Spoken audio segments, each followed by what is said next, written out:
Угу. Все уже идет, да? Угу. Так, здравствуйте, дорогие участники Олимпиады. Мы сегодня с вами начнем кратенький разбор Олимпиады по астрономии. Меня зовут Антонова Елена Альбертовна. Так, сейчас. Угу. Вот общее впечатление о проверенных работах.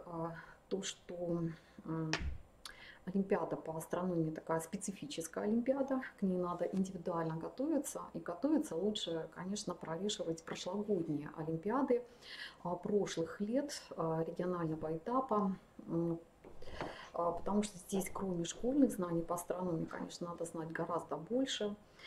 Вот, поэтому, естественно, баллы у ребят не очень высокие за работы. Ну, конечно, здорово, что у нас есть любители астрономии и пытаются участвовать в Олимпиадах, пытаются решать.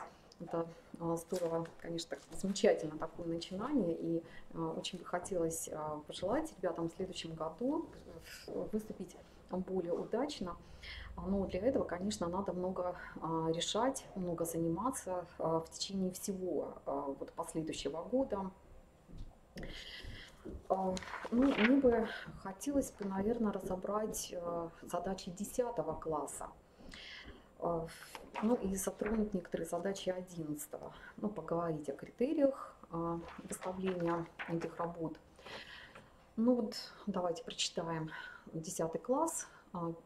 Первая задача. Итак, первое условие. Эта задача, она была также для 11 класса под номером 1.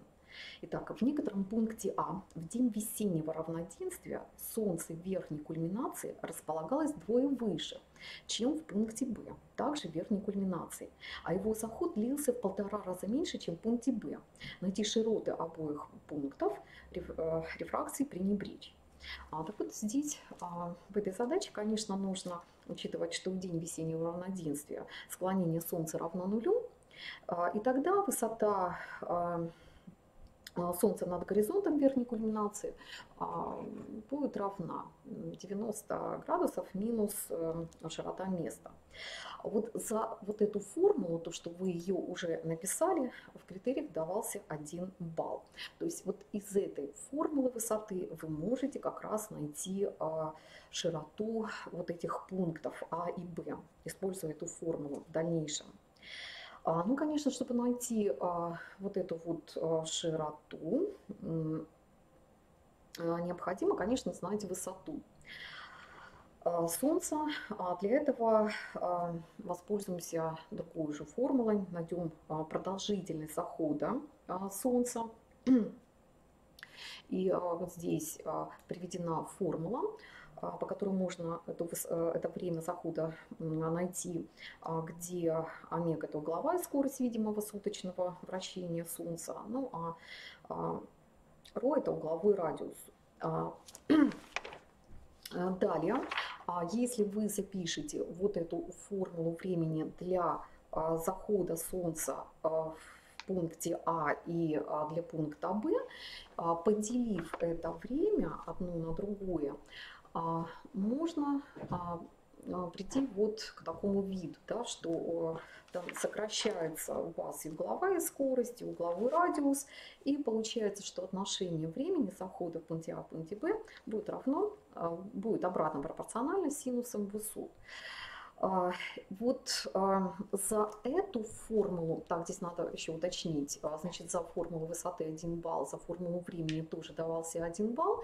И вот соотношение времени, то, что вы его нашли, и отношение времени захода Солнца в пункте А и пункте Б по условию это 2/3, вот за эту формулу давался еще 1 балл.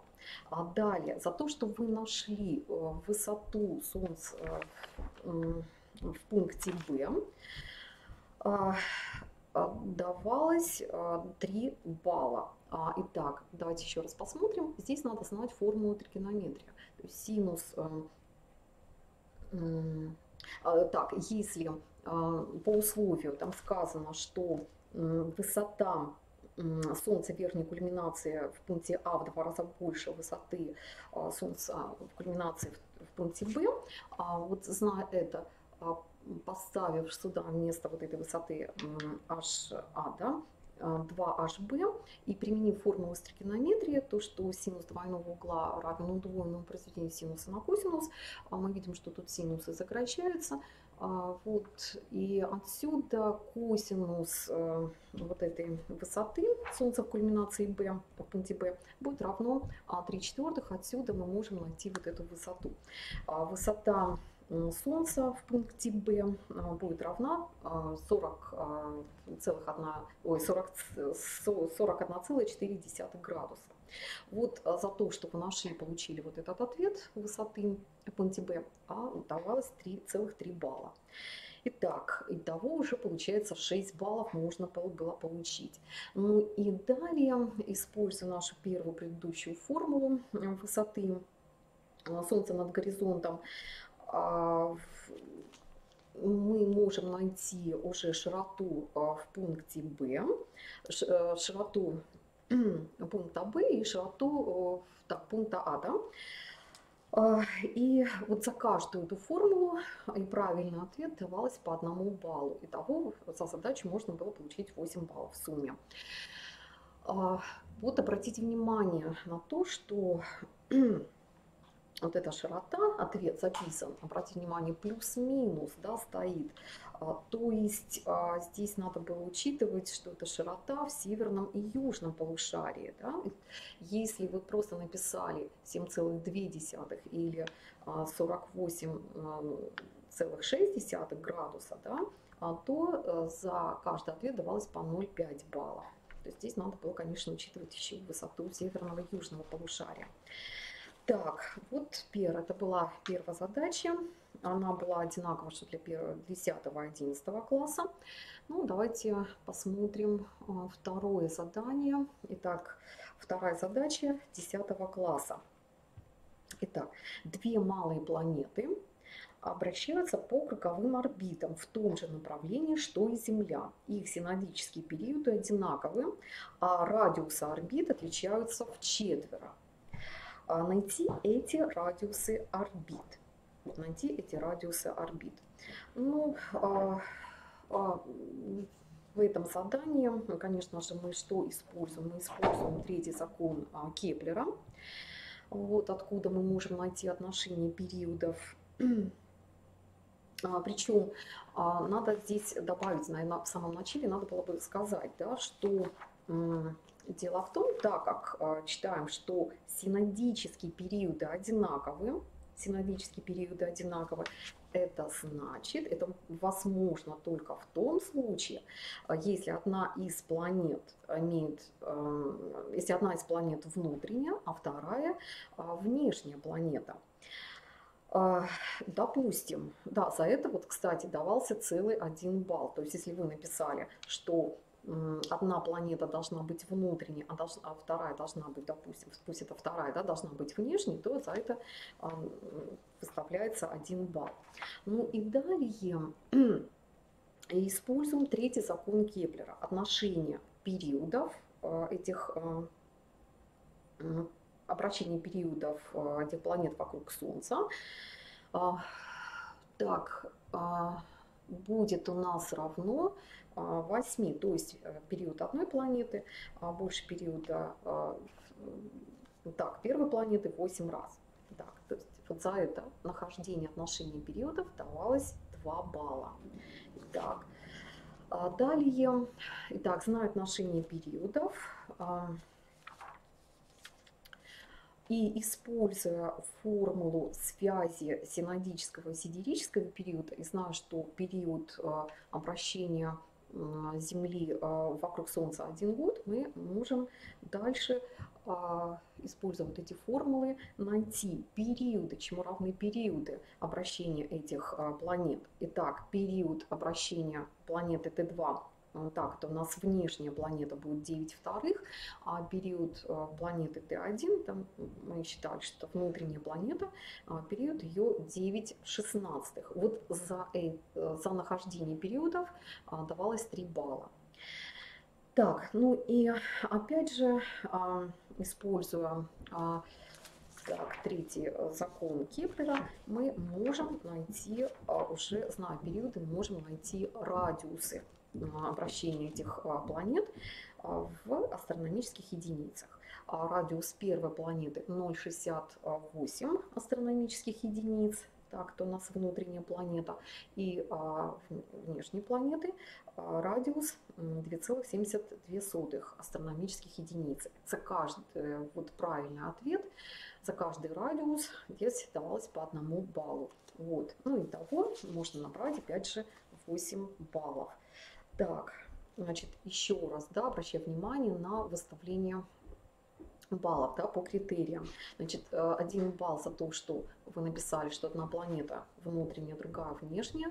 Дальше 2 балла за отношения, вы нашли отношения периодов, это не равны 8. Ну и за нахождение периодов Т1 и Т2 3 балла. Ну и вычисление этих радиусов, это уже по 1 баллу. Так, далее. Ну, давайте посмотрим вот третью задачу. Третья задача, она была одинакова как для 10, так и, в общем-то, для 11 класса. Итак, давайте прочитаем условия. Итак, крупный неподвижный радиотелескоп установлен в центре обратного полушария Луны. Ось телескопа направлена в зенит, и телескоп может регистрировать объекты, удаленные от оси не более чем на 2 градуса. Какая часть небесной сферы будет доступна наблюдением с этим телескопом, если проводить наблюдение в течение 100 лет? При решении считать, что амплитуда либрации Луны по широте постоянно и равна 6 градусов 40 минут. Так. Ну вот здесь важно тоже рассмотреть вот рисунок, по которому мы видим, что здесь изображена плоскость эклиптики.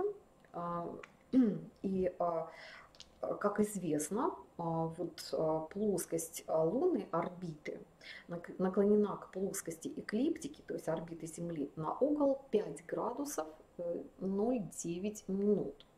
Итак, вот этот уголочек, он здесь обозначен буковкой И, вот этот угол. Угу.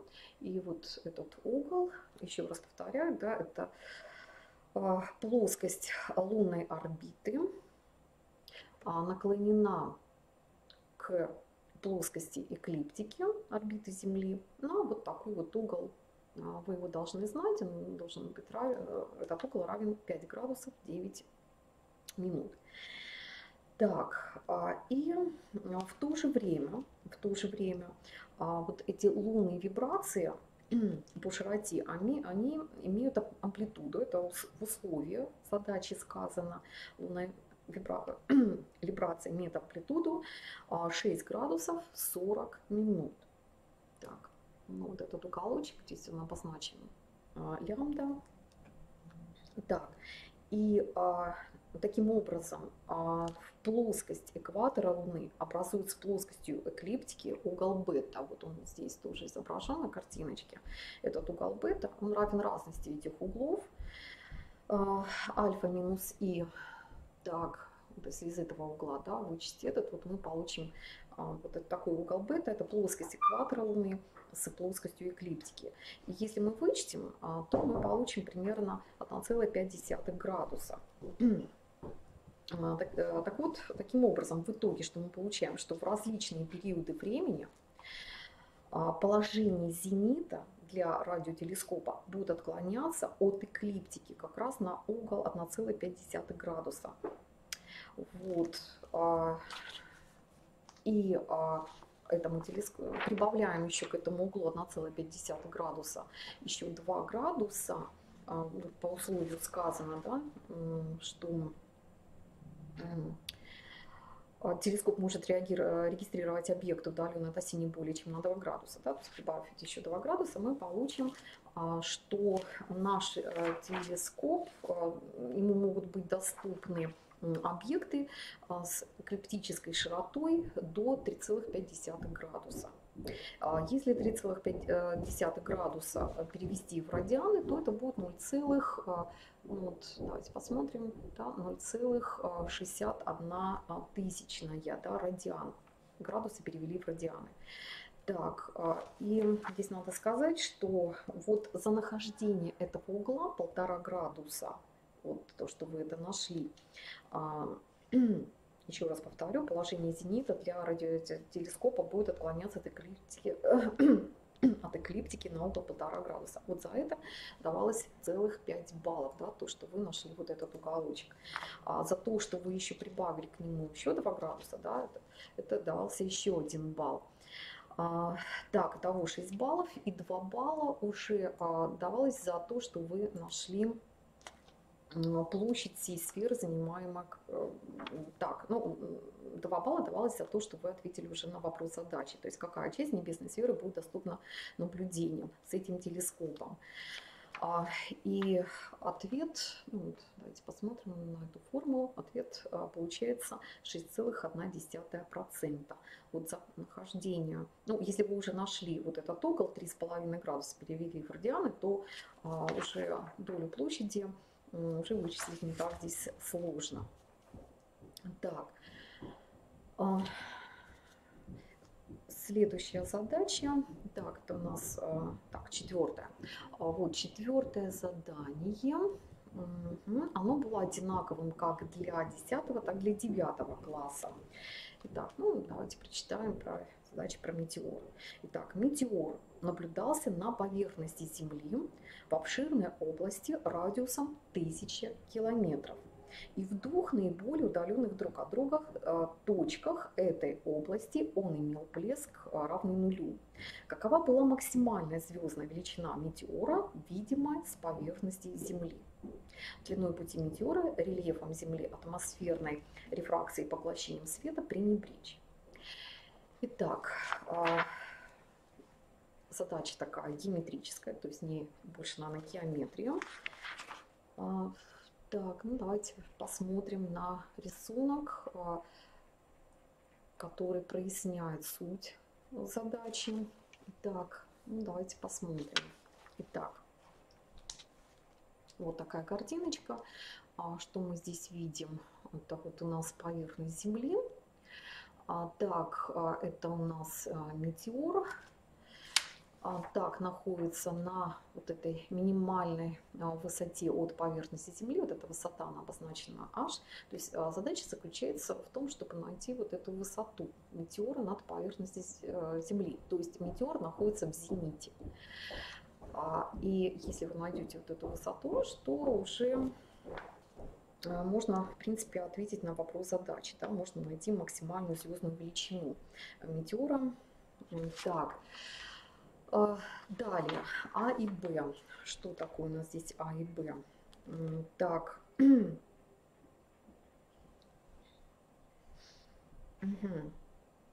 Итак, то есть это 2 наиболее удаленные друг от друга точки области видимости этого метеора. То есть в точках А и Б, это удаленные точки, в которых еще там метеор виден, и в этих точках он имел блеск равный нулю.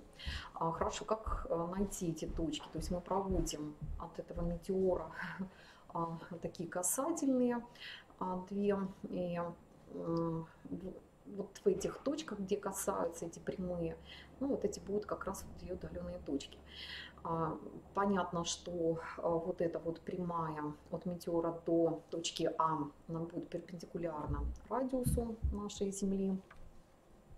Так, A нам известно по условию задачи. Это так, метеор наблюдался на поверхности Земли в обширной области радиусом 1000 километров. Да, то есть вот это вот 1000 километров, это как раз здесь на картиночке показано. Да, это обозначено буквой L. Так, хорошо. Ну, для начала, да, что мы здесь можем найти? Ну, вот мы можем найти вот этот уголочек альфа. Мы видим по картинке, что это за угол. Это угол между двумя вот этими прямыми от крайней вот этой точки видимости метеора до метеора. Угол альфа, он небольшой. Так как этот угол альфа небольшой, то при малых углах мы можем записать, что альфа это отношение L к радиусу. L у нас 1000 километров, радиус у нас Земли, ну, можно взять там округленно 6400 километров. Но если мы это поделим, то мы найдем, что этот уголочек альфа, он у нас будет равен 0,157 радиан. Ну, понятно, что мы ищем угол, мы получаем в радианах, зная угол в радианах, мы можем потом найти и в градусах, это 9 градусов. Так, далее, зная вот этот угол, мы можем найти и вот это вот расстояние. Расстояние от метеора до вот этой точки А или точки Б, крайних этих точек. И также, используя знания из геометрии, вот это прямоугольный треугольник мы здесь видим, вот здесь вот прямой уголочек, то есть d это будет равно радиус, умноженный на тангенс вот этого угла альфа. Получается, что вот эта сторона прямоугольного треугольника, она будет равна, если это вычислить все, получается примерно 1010 километров. То есть можно сказать, что вот это d расстояние, оно будет примерно равно L, да, то есть приблизительно, да, за это давался 1 балл, да, то, что вы нашли, вот это d расстояние, да, примерно оно будет равно L, это 1 балл. Дальше. Ну, а дальше уже, зная, чему равен вот этот угол, зная вот этот катет в этом прямоугольном треугольнике, радиус, вот этот катет равен радиусу, мы можем потом найти уже и, используя формулы тригонометрии, вот эту высоту. И высота метеора, которая находится в зените для наблюдателя, эта высота равна 80 километров, примерно, приблизительно 80 километров. Вот за нахождение высоты давалось 4 балла. Так, ошибка, то есть допускалась ошибка где-то в 3 километра. Если была ошибка допущена до 10 километров, то за ответ ставился 2 балла. Так, ну и дальше уже зная высоту, высоту, конечно, можно было найти и другим способом, то есть ребята находили и иначе высоту. Опять же, здесь, еще раз повторяю, знания здесь вашей геометрии, знания тригонометрии нужны. Так, можно найти уже и находим звездную величину на расстоянии h. Вот. Звездная величина у нас получается приблизительно равна минус 5,5. Так, за ответ, за то, что вы нашли звездную величину, записали формулу, получили числовой ответ, 3 балла. 3 балла. Если написали не минус, то есть если у вас не отрицательная, да, получилась положительная звездная величина, да, допустим, плюс 5,5, то за это снижали на 1 балл. Да, можно было получить 2 балла. Так, ну вот такая задача. Здесь, наверное, знания и больше, наверное, геометрии, где-то и физики. Так, то есть, чтобы участвовать, как мы видим, в олимпиадах, то здесь знаний по астрономии мало, здесь надо знания еще и геометрии с математикой иметь. Так, следующая задача, давайте рассмотрим. Это у нас задача, получается, 5-я, да? Вот 5-я задача. Так, 5-я задача, она была одинакова как для 10, так и для 11 класса. Итак, давайте прочитаем 5-ю задачу. Мимо Солнца на небольшом расстоянии пролетела другая звезда с меньшей массой. В период максимального сближения гелиоцентрическое собственное движение звезды составило 1000 секунд в год, а длина волны, линия, это спектральная линия, как мы вот видим, да, здесь, посмотрим в условия задачи. Так, где у нас она? Сейчас, подождите минуточку, это не ту задачу, это задача 9 класса, сейчас мы ее откроем. Так, 22, да, так, умничка. Так, это не та задача. Так, вот она задача, да, значит, 10 класса, условия задачи для 10 и 11 класса. Так, та задача была для 9. Итак, еще раз давайте прочитаем. Итак, мимо Солнца на небольшом расстоянии пролетела другая звезда с меньшей массой. В период максимального сближения с гелиоцентрическое собственное движение звезды составило 1000 секунд в год, а длина волны линии водорода составила 6563 ангстрема.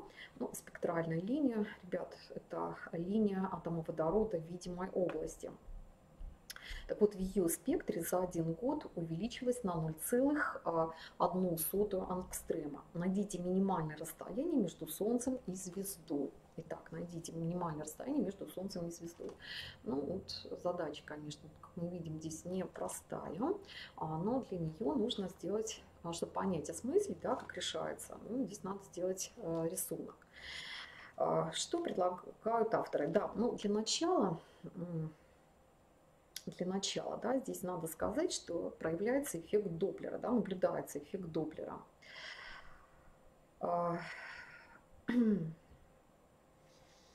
Почему происходит увеличение, да, длины волны спектральной линии? То есть это связано с тем, что звезда, да, сначала там приближалась, да, затем там удалялась от наблюдателя, вследствие этого меняется длина волны, да, то есть эффект, еще раз повторяю, здесь наблюдается эффект Доплера. Так, и чтобы решить эту задачу, проще всего перейти в систему отсчета, связанную с Солнцем. Итак, система отсчета связана с Солнцем. Что мы видим? Да, что вот у нас солнышко, или это расстояние от Солнца до звезды.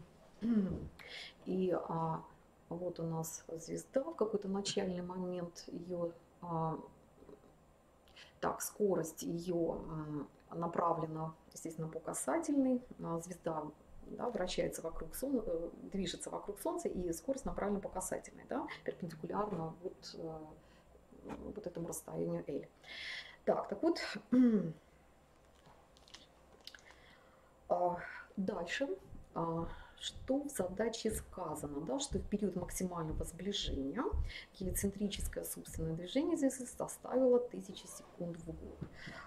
То есть вот прошел год, так, вот звезда переместилась на какое-то расстояние, и вот этот вот уголочек, мы видим, да, его обозначили буковкой М, да, он равен 1000 минут.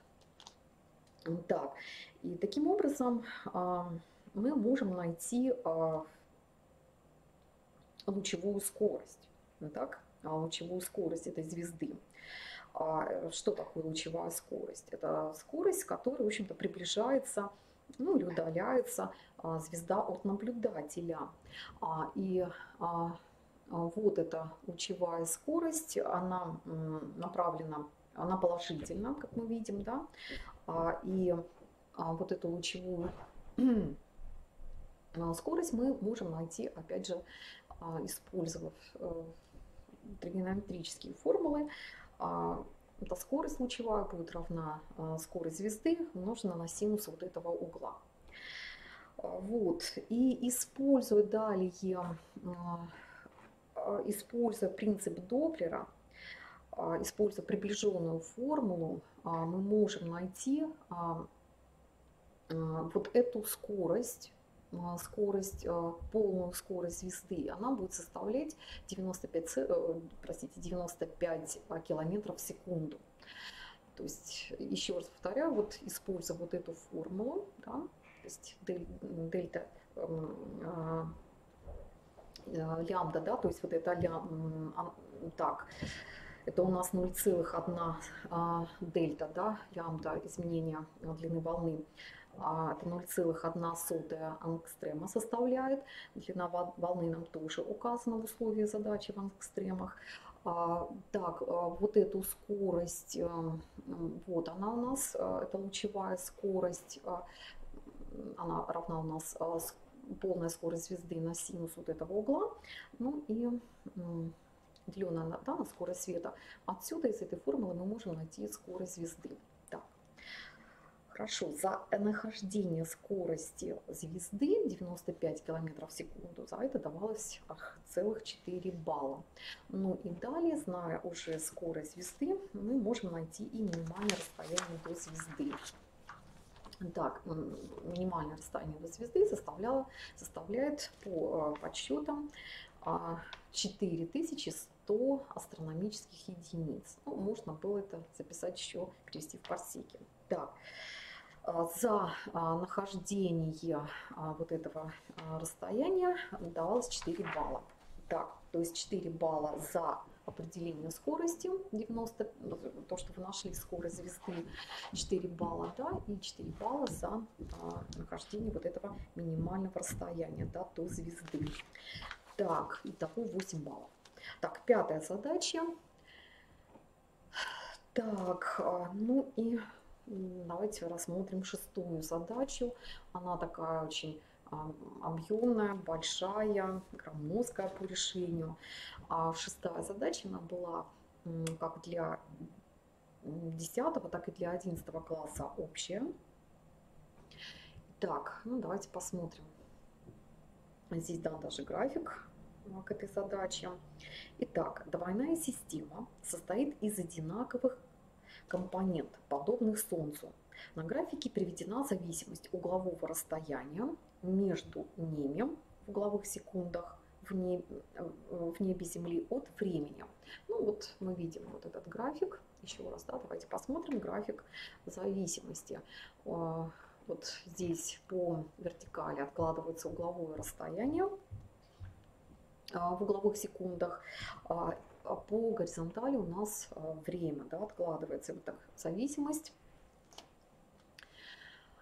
Так, мы видим на графике. Теперь что нужно найти? Определить эксцентриситет орбиты, наклон плоскости орбиты к лучу зрения и расстояние до системы. Ну, мало кто, в общем-то, справился с этой задачей. Даже, насколько я помню, никто не смог найти эксцентриситет. Если вы не нашли эксцентриситет, то, в принципе, дальше уже задачу бесполезно решать. У двоих учащихся эксцентриситет был равен нулю. Но, по сути, он не может быть здесь дан, не может быть равен нулю. И здесь можно это даже доказать, да? Так, в этом задании. Ну и за нахождение эксцентриситета давалось где-то 2 балла, да, то, что вы его нашли. Итак, ну давайте посмотрим внимательно на график.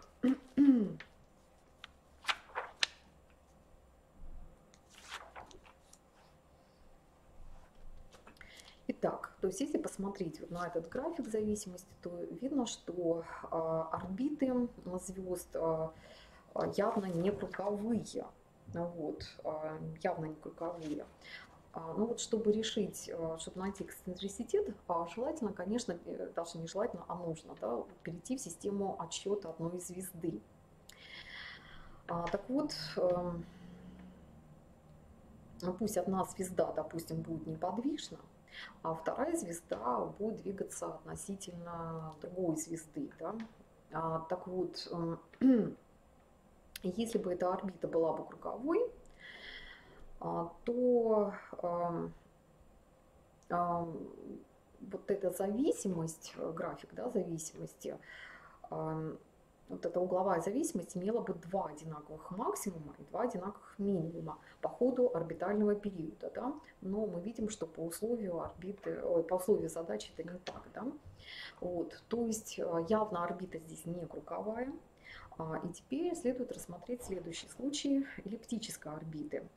Вот. На картине Так, на картинке что мы видим, да, острый минимум, а вся зависимость симметрична относительно этого минимума. Такое может быть, если этот минимум соответствует перицентру орбиты звезды, и отсюда можно определить орбитальный период системы. Вот орбитальный период системы здесь равен, ну, примерно, приблизительно, если мы посмотрим на график, он составляет где-то 70 лет. Да? Некоторые умножили на 2. Вот нам написал период равен 140 или 140 с лишним. Нет, по графику еще раз, да, период орбитальный, да, 70 лет. Ну и в момент перицентра, то есть еще раз, да, здесь вот можно следующую картиночку рассмотреть, да, еще раз посмотрите, да, что одна звезда неподвижна, мы переходим с темы отчета до одной звезды, а другая звезда вращается, да, и так вот, еще раз повторяю, вращение не по круговой орбите, да. Итак, так вот в момент перицентра, то есть вблизи, когда звезда находится вблизи другой звезды, угловое расстояние между звездами будет составлять 0,4 секунды. Так, 0,4 секунды. Так, это вот где-то здесь, да, у нас на графике. Так, это минимальное расстояние, да, между звездочками. Так, вдали, ну, назовем так, да, апоцентре, звезда оказывается через половину периода, и угловое расстояние между ними, между звездочками, ну, примерно где-то, если посмотреть так на график, ну, вот здесь, да, это будет 3,75 секунды. Таким образом, зная минимальное и... Сейчас, так, давайте я так сразу эту формулу выведу эксцентриситета. Так вот, зная минимальное и максимальное расстояние, да, между звездами, мы можем найти, это все мы находим по графику, так, мы можем найти, вычислить эксцентриситет орбиты. И этот эксцентриситет равен 0,8. Вот еще раз повторяю, да, что за нахождение эксцентриситета осталось 2 балла. Но, конечно, надо сказать, что по графику можно где-то не точно рассчитать вот эти угловые расстояния. Поэтому, если вы попали в ворота от 0,77 до 0,83, да, вот если вот в ворота попали, то тогда 2 балла, да, вполне можно было вам поставить. Так, ну и дальше, в общем-то, начинается самое сложное. Так, далее. Так, далее что? Давайте еще раз вспомним, что там надо найти. Эксцентриситет орбиты нашли. Так, дальше. Наклон плоскости орбиты к лучу зрения и расстояние до системы. Так. Ну вот здесь желательно было бы вот такой, да, рисунок изобразить, чтобы найти, дальше ответить на следующие, да, последующие вопросы. То есть здесь показан рисунок, изображена орбита звезды и ее проекция на небесную сферу. И вот рассмотрим такой момент, когда звезда находится вот на малой оси эллипса, да, вот здесь, вот в этой точке. И в этот момент расстояние от звезды до оси, вот это вот расстояние, да, от звезды, да, до оси эллипса, это обозначили буквой B, его можно найти, оно будет равно 0,6 от, так, сейчас покажу эту формулу, где она у нас. Вот, посмотрите, да, вот можно рассчитать эту малую полуось, вот это вот расстояние, да, на картиночке оно показано, и равно это 0,6 от А, да? Так, хорошо. Так, так, так. Так, А на картинке вот мы видим, да, это расстояние. Так вот, далее рассчитаем, какую часть орбитального периода звезда затрачивает на путь от перицентра до указанного положения. От перицентра до указанного положения. Ну, как найти эту часть? Ну, в соответствии со вторым законом Кеплера. Если вспомнить второй закон Кеплера, то отношение площадей, отношение площади, да, проходимой радиусом вектором, к площади эллипса. Так, вот если посмотреть, то на картиночку, то есть вот эта площадь, она здесь, вот она, да, здесь заштрихована. Так, и если найти вот отношение, да, еще раз повторяю, площади, проходимой радиусом векторов, вот заштрихованной вот этой, да, части на рисунке площади эллипса, мы можем как раз найти, какая часть орбитального периода звезда затрачивает на путь от перицентра, да, до вот указанного положения, то есть вот до этой точечки. Так, и эта часть, она, ну вот сейчас посмотрим, да, по расчетам она у нас будет равна вот чему 0,12. Отсюда мы можем найти время, да, прохождения от перицентра до указанного направления, это ну, 8,6 лет. Ну, конечно, можно это было найти и другим способом, не по второму закону Кеплера, а, допустим, вот с помощью вот этого уравнения Кеплера прийти к этому времени. Так, ну и далее по графику. Так, мы определяем угловое расстояние между звездами. Так, между звездами вот в этот момент это будет составлять 3,45 секунды. Ну и далее из симметрии кривой, из условия задания мы можем заключить, что линия узлов орбиты, то есть линия пересечения с небесной сферой, также симметрична относительно линии апсиды орбиты, то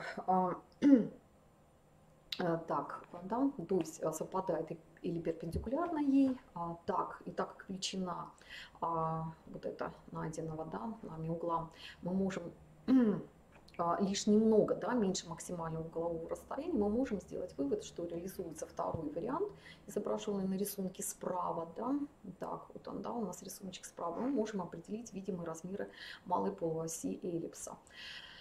Так, ну и это составляет 3 секунды. Ну и далее, да, если бы орбита лежала, ну, давайте так, да, картиночку здесь посмотрим, да, если бы орбита лежала в картинной плоскости на небесной сфере, то большая полуось у нас эллипса, да, составляла бы 5, где-то 5 секунд. Так, ну вот у нас большая полуось вычислена, она равна 5 секундам. Ну и далее можно было найти угол наклона орбиты к лучу зрения. Этот угол составляет 25 градусов. Вот за это давалось 4 балла. Так, ну и используя третий закон Кеплера, мы можем потом найти и среднее расстояние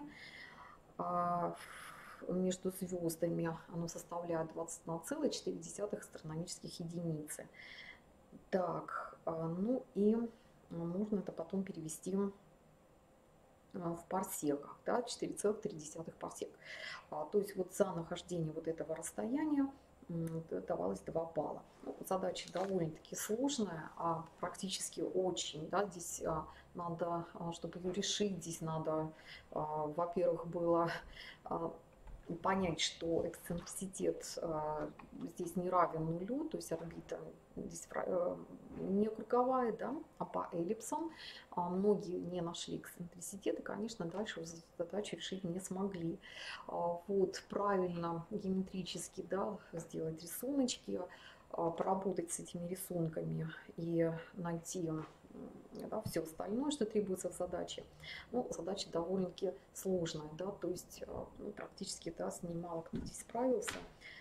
Вот. Что я хочу сказать, да, что решение всех задач и критерии оценивания всех задач от 9 по 11 класс, они будут на сайте выложены. Вы можете более подробно, основательно, да, изучить, познакомиться со всеми этими задачами, разобрать, в общем-то, их еще раз, да, подробно посмотреть, как, допустим, где, что вы, до чего не дошли, да, или где были допущены там ошибки и так далее, да. То есть это можно все на сайте посмотреть, работы ваши будут выложены в вашем личном кабинете. Вот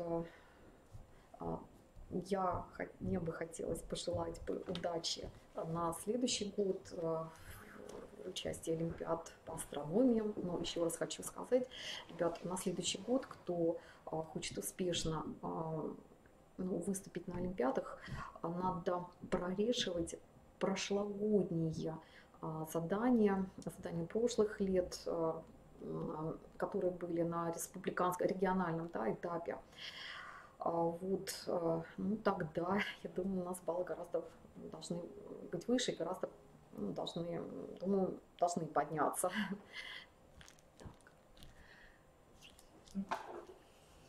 Пожалуйста.